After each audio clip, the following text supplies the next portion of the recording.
జోష్న వాళ్ళ తాతయ్య దగ్గరికి వచ్చి ఎంగేజ్‌మెంట్ డేట్‌ని కాస్త మారుద్దామా అని చెప్పేసయితే అడుగుతూ ఉంటుంది. ఆ మాటలు వినగానే ఇంట్లో ఉన్న వాళ్ళందరూ అయితే ఒక్కసారిగా షాక్ అయిపోతూ ఉంటారు.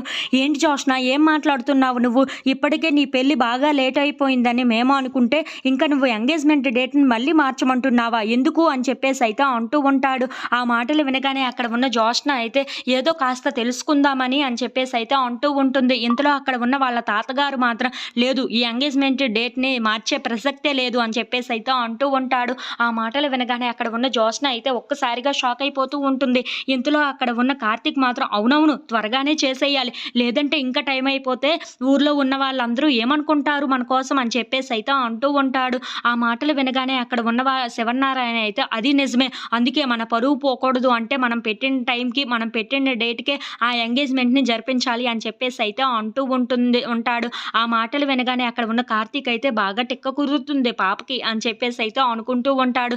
ఇంతలో అక్కడ ఉన్న దశరథ మాత్రం మీకు బాగా టైం అయినట్లుగా ఉందిరా! మీరు ఇంటికి వెళ్ళండి అని చెప్పేసయితే కార్తీక్‌కి చెప్తూ ఉంటాడు. ఆ మాటలు వినగానే అక్కడ ఉన్న కార్తీక్ అయితే అవును మాకు టైం అవుతుంది. మేము ఇక్కడి నుండి వెళ్ళాలి. సరే మేము వెళ్ళి వస్తాం అని చెప్పేసయితే అంటూ ఉంటాడు.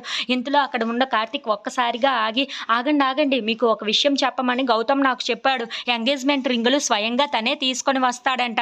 అది నన్ను సెలెక్ట్ చేయమన్నాడు. నేనే తీసుకొని వస్తాను ఆ ఎంగేజ్‌మెంట్ రింగుల్ని కూడా.